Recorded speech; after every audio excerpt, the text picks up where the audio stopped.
Un décor de bord de mer inhabituel et unique en son genre. Une ville nouvelle, tout en béton, comme une banlieue. Retour sur la grande mode, sortie de terre dans les années 60, à partir de rien. Le pouvoir gaulliste se lance dans l'aménagement de la côte du Languedoc-Roussillon pour répondre au développement du tourisme de masse. Le marais infesté de moustiques est asséché, un port est creusé.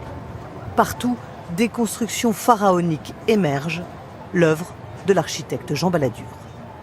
J'ai adopté la forme pyramidale parce que c'est la forme qui permettait de donner à chaque logement une terrasse jardin. Mais les pyramides en béton suscitent aussitôt la critique. Je déteste.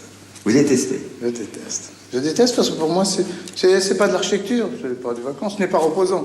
55 ans plus tard, les arbres plantés alors ont poussé, le regard a changé. C'est magnifique. Vous avez vu toute cette verdure? Et la plupart des gens disent que la grande mode, ça n'est que du béton. Mais c'est pas vrai. Regardez ça. Sous la canopée, un réseau de 55 km de pistes cyclables et de voies piétonnes dessert la ville entière.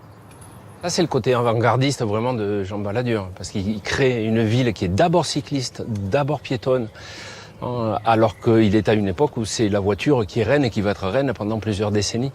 Et en plus, il met son réseau de pistes cyclables et piétonnières à l'ombre, sous les arbres. Il n'y a pas encore d'enjeu climatique à l'époque. Et ça prend un sens incroyable aujourd'hui. 70% d'espaces verts recouvrent la grande motte. Les 30% restants, des constructions de béton pleines de symboles et de détails. Comment ne pas voir des lunettes de soleil dans les courbes de cet immeuble? Les voiles d'un bateau sur celui-ci, un bikini haut et bas sur ses balcons. Chacun peut imaginer ce qu'il veut. Une certitude, c'est bien le nez du général de Gaulle que l'architecte a reproduit ici. Car rien n'a été laissé au hasard. À l'ouest, le quartier féminin, tout en courbe. À l'est, le masculin, tout en raideur.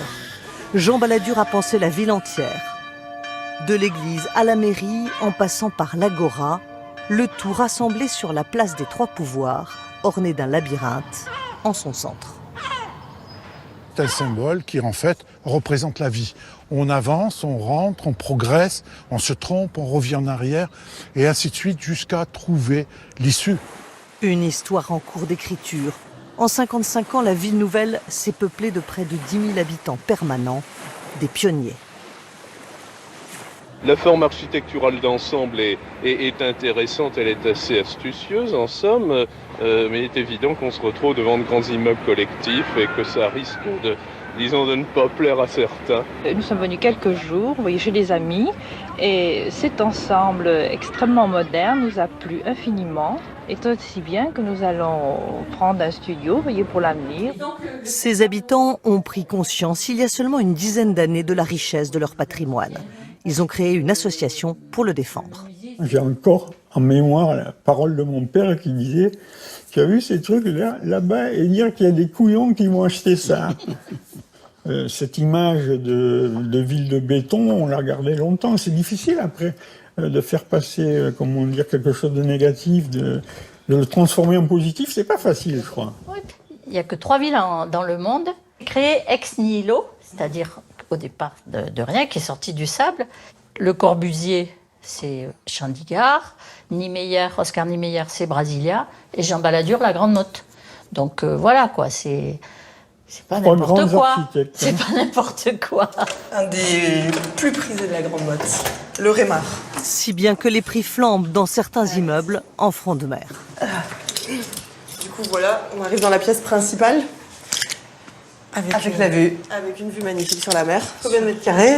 36 mètres carrés. Et quel prix? 350 000 € avec la place de parking. Ça veut dire qu'on est à peu près à 10 000 € le mètre carré. Sur ce quartier-là, oui. On est sur du centre-ville, on a toutes les commodités, on a la mer qui est juste en face, vous descendez, vous avez les commerces.